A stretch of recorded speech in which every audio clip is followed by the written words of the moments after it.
해볼게요. 저는 여기 지금 합격을 본 친구들도 많지만 다른 결과를 본 친구들도 있기 때문에 어떠한 얼만큼 노력을 해야 합격을 한다는 기준에 대해서는 말씀을 못 드릴 것 같아요.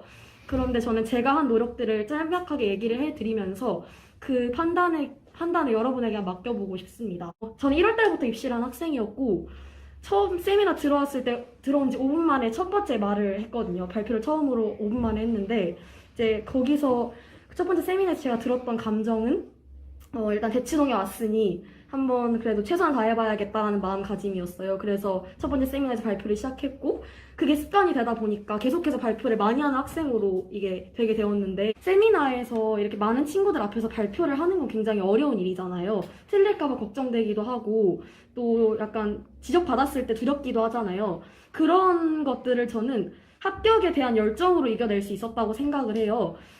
지금 틀리는 거에 면접장 가서 틀리는 것보다 낫다라는 생각 하나로 임했고 또 초반에는 저 친구들보다 잘하고 싶다라는 마음으로 임하기도 했어요. 그 동기는 다양하다고 사람마다 생각을 하는데 어쨌든 한 가지를 골라서 그 동기로 어떤 두려움이나 혹은 쑥스러움, 부끄러움 같은 것들이 이겨낼 수 있다면 저 충분히 입시를 할 자격 그리고 조건이 된다고 생각을 하고 다양한 것들이 있지만 12월 달의 이야기로 한번 넘어가 볼게요.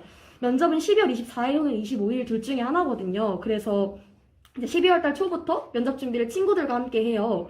저는 근데 12월 달 그러니까 12월 말에 코로나에 걸렸어요. 그래서 굉장히 많이 아팠고, 그래서 한 달 내내 기침을 계속 하면서 목소리가 안 나왔거든요. 그런데 저는 하루에 친구들과 뭐 많게 정도는 7번 정도 면접을 했고, 또 집에 가서 3시간 동안 혼자 마스크 쓴 상태로 계속 답변 연습했거든요. 그래서 하루에 대충 한 10시간 정도는 한 것 같아요, 면접 연습만. 그래서 저는 이러한 노력들 자체가 뭐 합격 기준에 도달한다라고 말씀드릴 수 없겠지만 이렇게 열심히 한 사람이 합격을 거머쥘 수는 있을 것 같다라는 말씀을 조심스럽게 드려보고 싶고 또 저는 수면 양에 대해서 이야기를 해보고 싶은데 굉장히 많이 자는 학생이었어요. 제가 8시간 정도 자는 학생이었는데 12월 달에 4시간 정도를 잤습니다. 그래서 이런 식으로 좀 본인의 한계까지 밀어붙인다면 저는 할 수 있는 최선의 노력을 했다고 생각을 해서 한계까지 밀어붙여라가 결론이 될 것 같습니다. 우선 저는 비교는 하지 말되 타인을 신경 써라는 말을 드리고 싶어요. 저 같은 경우는 이제 학군지에서 살지 않았기 때문에 외대부고나 혹은 자사고에 진학한 일이 굉장히 흔하지 않은 지역에서 살고 있었어요. 그래서 제가 처음에 딱 지원한다고 했을 때 그리고 알려졌을 때 좀 슬픈 얘기지만 보는 사람들마다 넌 못 갈 것이다 라고 이야기를 했어요. 저는 그런 말들을 계속 듣고 또 너는 제 진로가 외교관이거든요. 외교관이 넌 되면 우리나라가 망할 것이다 라는 말도 들은 사람이에요, 친구들한테. 그래서 전 이러한 말들을 들으면서 저의 독함을 키워나갔다고 볼 수 있거든요. 하지만 전 비교는 하지 말라고 하고 싶어요. 비교를 하면 인생이 피폐해지거든요. 이런 친구들 보면서 비교하잖아요. 본인 자존감이 쭉 깎이기 때문에 비교는 하지 말되 내가 실패했을 때 비판을 하고 비난을 할 사람들을 생각하면서 입시에 임했으면 좋겠다는 생각은 했어요. 다른 사람들이 어떻게 반응할지를 지나치게 생각하는 건 좋지 않지만 적어도 입시만큼은 정말 열심히 해야 하는 시간이기 때문에 어떠한 사람들이 어떤 식으로 반응을 할지 내가 합격했을 때 그 사람들, 나한테 악담을 했던 사람들한테 어떤 걸 보여줄 수 있을지를 본보기로 삼아서 노력하면 정말 독하게 할 수 있어요. 전 그게 제 한 달 내내 동력이었고 또 제가 열심히 했었던 주요한 이유였거든요. 그래서 저는 타인들을 꼭 생각해보면서 했으면 좋겠어요. 또 부모님 얘기를 빠뜨릴 수 없는데 지금 과자 입시 판별하시잖아요. 돈 많이 들거든요. 단순히 돈 물질적인 부분이 아니라 정말 많이 믿고 계시고 정말 많이 조언해 주실 분들이고 가장 깊게 응원해 주실 분들이에요. 부모님 생각하면서라도 독하게 했으면 좋겠고 이게 단순히 입시뿐만 아니라 이제 내신 들어가게 되면 그렇게 했으면 좋겠어요. 계속. 그러니까 할 수 있다. 노력해서 독해지자. 이 정도 말씀드리고 싶었어요. 저는 일단 불합격을 했습니다. 근데 저도 1월 달부터 세미나를 들었고요.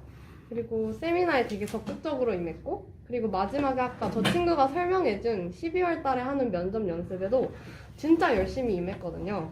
그래서 저는 일단 저 앞에 친구는 되게 처음부터 말을 엄청 잘하던 친구였는데 저는 되게 말을 못했거든요. 그래서 일단 연습을 되게 많이 했고요. 그래서 정말 발전을 했다고 저 스스로도 느끼기도 했어요. 그래서 저는 정말 이 입시를 하면서 많은 이제 세미나도 하고 여러 면접 연습도 하고 여러 컨설팅들도 하잖아요. 이거를 하면서 자기가 진짜 발전하는 걸 느껴야 어떤 세미나를 하면서 얻는 게 있다고 생각이 들거든요. 근데 그런 걸 하기 위해서는 당연히 적극적으로 임해야 되고, 그리고 자신이 무엇을 위해서 이렇게 열심히 하는 건지 되게 잘 알아야 한다고 생각해요. 근데 제가 그럼에도 불합격을 한 이유는 저는 이제 물론 이런 많은 어려움이 있어도 떨어질 수 있다는 걸 알려주고 싶었거든요.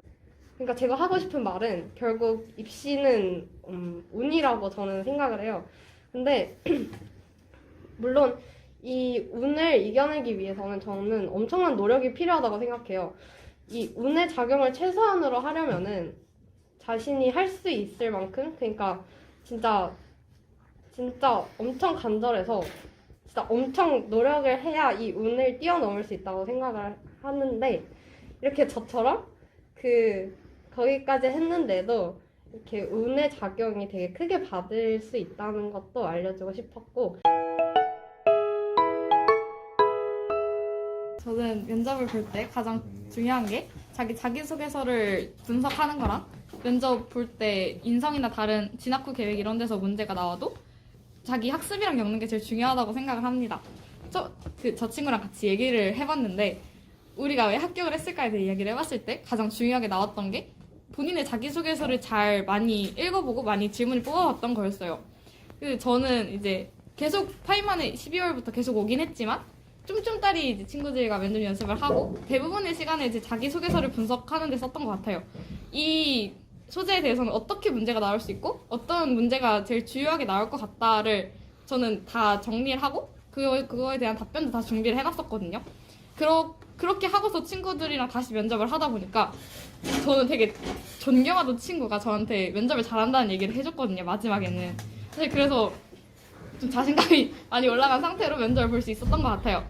그리고 면접 보기 전에 본인의 자기소개서를 뜯어보는 건 정말 중요한 일이라고 생각합니다.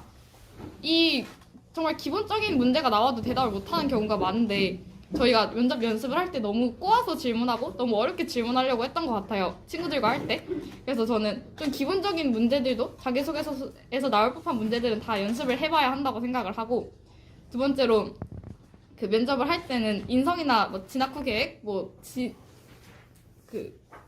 지원 동기 이런 거에서 나와도 학습이랑 엮는 게 정말 중요하다고 생각을 해요. 저는 이번 친구들 면접 질문 들어보니까 인성이랑 진로에서 질문이 많이 나왔더라고요. 근데 이 부분에서도 학습이랑 많이 전 엮어서 대답을 했어요. 인성 같은 문제가 하나 나왔는데 저는 최대한 학습이랑 다 얼머무려서 대답을 했고요. 그리고 저 진로 같은 것도 나왔는데 그냥 다 학습 얘기로 다 끌고 갔습니다. 그렇게 대답을 하는 게 본인이 학습한 역량을 가장 잘 보여주고 많이 보여줄 수 있는 대답이라고 생각을 해서 그렇게 대답을 했고, 저는 면접하고 나서 정말 잘했다고, 사실 이 정도면 합격이지 않을까 생각을 했어요. 이렇게 했는데 합격을 안 하면 솔직히 저는 지금까지 한 게 모두 문제가 있다라고 생각을 했습니다. 그래서 본인 자기소개서 열심히 읽어보고 학습 내용 많이 얘기할 수 있게 준비해가면, 테스트도 치고 이수봉 선생님이랑 얘기도 해보면서 외대보고를 준비를 해보기로 했어요. 근데 외대보고를 준비를 하면서 세미나도 오고 일주일에 한 번씩, 제가 부산 살거든요. 그래서 토요일마다 아침에 기차 타고 와가지고 수업 듣고 기차 타고 다시 집에 갔는데 내가 진짜로 외대보고에 가고 싶어가지고 이거를 준비하는 건가에 대한 생각이 되게 많이 들었어요. 이렇게 12월에 준비를 하면은 다른 친구들 다 정말 열심히 하고 굉장히 외대보고에 가고 싶어하는 친구들이 많은데, 진짜로 나는 얘들이랑 같이 연습을 하면서 나만 외대보고에 진심이 아닌 것 같고 그런 기분이 들어서 연습을 솔직히 제대로 못했거든요. 근데 그러다가 정신을 차렸어요. 그게 왜 정신을 차렸냐면, 하기 좀 웃긴데 북한이 미사일을 쏜 거예요. 미사일을 쏜 거를 기술과정쌤이 수업 시간 얘기를 해줬어요. 근데 그 얘기를 들은 순간 우리나라에 전쟁이 날 것 같은 거예요. 근데 아니 전 진지했어요. 저 진짜 진지했어요. 우리나라에 전쟁이 나면은 우린 죽을 거예요, 솔직히. 진짜 우린 죽을 거라니까요. 우리 여기 서울에 있다가는 미사일 맞아 죽어요. 근데 저는 살고 싶은 거예요. 저는 죽기 싫었거든요, 솔직히. 그래서 어떻게 생각을 하다가 외대보고에 가서 좋은 대학에 빨리 재수 없이 가야겠다. 일반고에 가면은 의대에 가려면 재수를 하는 게 거의 필수니까 외대보고에 꼭 가서 내신을 잘 받은 다음에 재수를 하지 않고 의대 잘 들어간 다음에 돈을 많이 벌어서 독일로 튀려고 했어요. 아니 근데 이게 진짜로 이렇게 들으면 되게 웃기거든요. 근데 저는 요 북한이 미사일을 쏴준 덕분에 동기부여를 진짜 제대로 해가지고 외대보고에 꼭 가야겠다라는 생각을 했어요. 그리고 그 뒤부터 면접 연습도 좀 열심히 하고 애들한테 먼저 나서서 연습하자고도 해보고 했고 그렇게 한 결과 외대보고에 붙을 수 있었던 것 같아요. 여기 오신 것만으로도 정말 대단한 분들이라 생각하고 앞으로 이걸 계속 이어나간다면 더 좋을 것 같아요. 그리고 선생님께서 정말 저를 과하게 그렇게 말씀해 주시긴 했는데 그냥 제가 간단하게 제가 어떻게 살아왔는지 말씀드리려고 해요. 이제 여러분들이 지금 계신 그 나이부터 제가 어떻게 했는지 말씀드리고 싶어요. 제가 그 나이 때 제가 챗봇에 엄청난 관심이 있었어요. 저는 그 학교 친구들한테 제가 챗봇이라는 게 말하는 프로그램인데요. 그 말하는 프로그램을 만들어서 당시에 온라인 수업이 진행되고 있었는데 그 친구들한테 줌 수업 아이디를 올려주고 싶었어요. 그렇게 하면 좀 더 잘 수업에 참석할 수 있고 온라인 수업이 좀 더 잘 되지 않을까 하는 생각이 있었고 저는 그런 식으로 해서 친구들한테 배포를 하는데 정말 열중했던 시기였던 것 같아요. 그때 겨울방학은. 그리고 제가 지금 이 티셔츠를 입고 있는데 제가 라틴어를 상당히 좋아하거든요. 그래서 라틴어랑 그런 언어들에 관련해서 정말 그때 열정을 가지고 공부를 했었고 또 그런 식으로 제가 중학교 생활을 계속 이어나갔습니다. 저는 파인만에 처음 올 때도 그래서 여기는 겁쟁이들이 모인 곳인가? 그냥 자기 살아온 대로 가면 되지 왜 이런 입시판에 오나 이렇게 생각을 했고 저는 처음에는 이분이 제일 마음에 안 들었는데 지금은 전혀 아니에요. 지금은 너무 좋은 분이라는 걸 알고 있는데 그때는 그냥 이 겁을 조장하는 사람이다라는 그런 선입견이 있었어요. 그래서 어쨌든 저는 중학교 2학년 때 그렇게 챗봇에 열중해서 살았고 그렇게 해서 계속 진행해 나왔고요. 내신도 여러분 지금 생각하는 거에 계신 것처럼 내신도 상당히 많은 그런 저도 그게 있었는데 저는 그래서 그냥 저는 여기 이 건물에 그린램프 라이브러리라는 독서실이 있거든요. 그런데 저희 동네에도 있었는데 제가 1500시간 정도를 있었어요. 그래서 거기 있는 선생님께서 그 나이를 바꿔야겠다. 그래서 제가 당시에 그 중학교 2학년으로 나이가 되어 있었는데 고등학교로 바꾸는 게 어떻겠냐. 근데 저는 바꾸지 않아도 된다고 했어요. 그래서 그럴 정도로 했고 저는 학교에서 중학교 2학년 기말고사 때 한 개를 틀리고 2학년 때는 8과목 만점을 받았어요. 그리고 2학년 때는 한 개를 틀려서 제 생각에는 근데 이거를 우화라고 하실 게 아니라 근데 저는 이제 겁쟁이라고 생각하지 않아요. 왜냐하면 이 입시를 준비하는 데서 제가 가장 큰 거는 저의 꿈을 더 정리할 수 있었어요. 왜냐하면 제가 지금 목표하고 있는 것은 제가 그냥 나는 라틴어를 좋아하고 나는 슈퍼를 좋아하고 나는 어떤 특정한 분야에 대해서 그냥 관심이 있다라고 생각했는데 지금 가지고 있는 꿈은 한 가지로 정리할 수 있어요. 인공일반지능의 사업화라는 꿈을 저는 지금 가지고 있고 이 간단한 꿈을 정리하게 해준 게 바로 선생님이었다고 생각해요. 그래서 저는 솔직히 말해서 외대 보고 떨어져도 괜찮다고 생각했어요. 그리고 그 파이오니어 홀이라는 곳이 있거든요. 그래서 그곳에서 걸어가서 마지막 면접실에 올라가는 그 구간이 있는데 그때 제가 생각한 건 저는 매 순간 지금 이 골전도 이어폰을 끼고 있거든요. 여기에서 저는 항상 유익한 것을 듣고 있었고 지금 저기 있는 제 아이패드에는 지금 저는 이 시간을 측정하고 있어요. 저는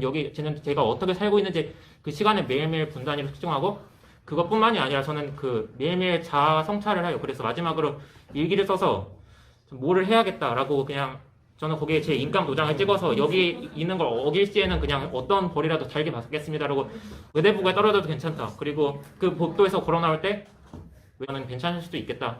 라고 생각을 하고 저는 그냥 걸어갔습니다. 그리고 거기에서 질문이 나온 것들에 대해서는 저는 그냥 살아온 것을 답했던 것 같고 이런 관점에서 저는 약간 다를 수도 있었던 것 같아요. 그래서 저는 제가 누구보다 뛰어나다, 다르다 이런 것들 막 자랑하고 강조하고 싶은 건 아니고 각자의 길이 있는 것 같아요. 하지만 저는 제가 살아온 이런 관점을 그냥 말씀드렸던 것 같고 여기 외대보고 말고도 영재학교에 진학하고 싶은 분들도 있고 과학고에 진학하고 싶은 분들도 있고 다 있을 거예요. 근데 제가 말씀드리고 싶은 거는 사람들은 저의 노력이나 아니면 저의 어떠한 일면만을 보고 그렇게 평가하는 부분이 있어요. 저는 학교에서 정교 회장을 했고 초등학교 때부터 놓친 적이 없어요. 그런데 그런 것들을 항상 진행하고 그리고 그 12월 달에 빼는 걸 말씀해 주셨는데 저는 12월 달에 정교 회장을 해서 아무것도 못 뺐거든요. 그냥 읽고 있었어요. 그냥 저는 중학교 2학년부터 학교에 친구가 하나도 없었어요. 그래서 이러한 것들을 이어가면서 그냥 아까 친구들 말씀해 주신 대로 가치관을 찾으시고 책을 읽으시고 그냥 기도하면서 겸손하게 시간을 소중히 여기면서 그렇게 사시면 될 것 같습니다. 감사합니다.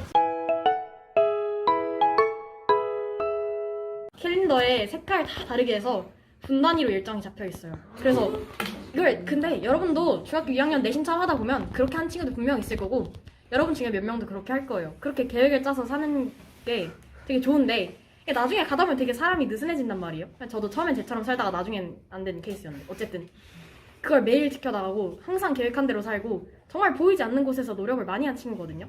그래서 여러분은 지금 이제 중학교 2학년이 되는 사람들이잖아요. 여러분한테 저는 흰 도화지가 주어져 있다고 생각해요. 그걸 어떻게 채워나가는지는 여러분의 몫이고 저는 여러분의 나이를 다 지나온 사람으로서 지금 여러분이 할 수 있는 게 너무 많아요. 그러니까 좀 열심히 살아보세요. 진짜 할 수 있어요. 볼 거고 학교 생활하면서 어느 이미지라는 게 쌓이는 일도 있을 거예요.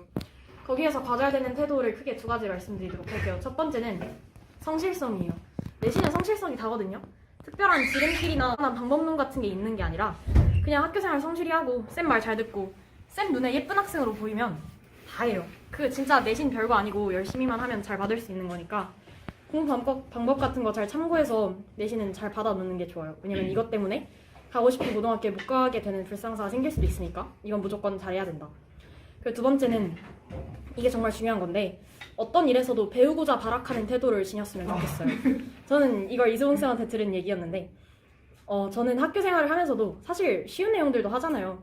항상 모든 게 여러분한테 어렵진 않을 거고 지금 제 눈에도 엄청 눈빛이 반짝거리는 친구들이 보여요. 되게 잘 될 것 같은 애들이거든요. 근데 나중에 이런 애들이 진짜 잘 되고 물론 여러분들이 저보다 더 대단한 사람일 수도 있어요. 근데 어떤 일을 할 때 쉬운 거라도 되게 뭔가를 배우고자 발악하는 태도 그리고 저 쌤 말에 어떤 의도가 숨어 있을까 무슨 생각으로 저 얘기를 나한테 하는 거지? 이 생각을 항상 하면서 내가 여기서 뭘 얻어갈 수 있는지 생각하는 게 정말 중요한 것 같아요. 저는 모든 선생님들 수업을 들으면서 그 선생님이 어떤 의도로 그 말을 하는지 생각하려고 했고 이것들을 제가 다시 한번 집에 가서 복습을 하면서 공부를 더 잘할 수 있게 되지 않았나 생각했습니다. 그래서 이걸 잘 가장 할 수 있는 방법에는 왜라는 질문인데 되게 뻔한 내용이거든요 사실. 근데 이걸 언젠가 이해하는 날이 와요. 왜라는 질문을 계속 던져야 돼요. 그래서 그 질문의 끝까지 꼬리를 쫓아가다 보면 답이 보이거든요. 그걸 알아야 나중에 면접 질문도 잘 답할 수 있고 그리고 자기만의 세계가 형성이 된다고 생각해요. 지금 여러분들이 과자판별 수업을 하면서 받을 질문지들에는 본인이 어떤 사람인지 물어보는 게 되게 많아요. 되게 냉혈한처럼 돈밖에 모르는 사람으로 살고 싶은지 나쁜 건 아니에요. 돈 나누면 좋지. 아니면 약간 그 외롭고 고독한 학자 스타일로 살고 싶은지 그런 질문들이 있을 거예요. 저도 그런 질문 받고 되게 어려워했고 왜 나한테 이걸 정하라는 건지 이해도 안 갔고 그랬는데 그런 생각들을 어느 한 번이라도 해보는 게 나중에 자기 진로나 가치관을 정하는 데 되게 도움이 될 거예요. 그래서 2년 동안 2년인가? 어쨌든 그 중학교 3학년 입시 준비를 할 때 그때까지 여러분이 가져야 되는 생각은 나는 뭘 원하는 사람이고 어떻게 살고 싶은 사람이고 나중에 미래에 뭔 일을 해야 내가 행복할지 생각을 해보세요. 그리고 그 답을 찾았을 때 입시 준비가 훨씬 쉬워질 수 있다고 생각합니다. 성실성 그리고 배우고자 하는 데 저만의 가치관이 크게 담겨있지가 않았어요. 그냥 내용적인 측면? 이수봉 선생님도 저를 너 위키피디아처럼 말하지 마라. 너 백과사전 아니다. 어쨌든 약간 진짜 지식들만 계속 말하는 저 자신이 솔직히 그런 어떤 또렷한 생각을 가지고 있지 않고 말하는 게 저는 솔직히 입시라는 거에 불안, 아까 그리고 친구들과의 비교를 하게 되면서 가장 크게 비교했던 항목 중에 하나였던 것 같아요. 그런 면에서 저 친구가 계속 하면서 본인이 가진 진로에 대해서 왜 자기가 그 진로를 하고 싶은지 그리고 아까 말했던 그런 질문들 본인이 어떤 인생을 살아가고 싶은지에 대한 질문이 저는 솔직히 입시 전에 마련되어 있으면 무조건 합격할 수 있는 확률이 높아진다고 저는 생각해요. 그래야지 자소서가 일관된 형태로 나타나고 그런 저처럼 산발적으로 좀 여러 개를 쓴 다음에 그거를 묶는 데 엄청 힘을 들이지 않을 정도로 일관적인 자소서가 나오니까 저는 그걸 미리 고민하고 있는 게 맞다고 생각을 합니다. 그런 면에서 저는 저 친구가 굉장히 존경스러웠고 많은 얘기를 할 수 있었던 것 같아요.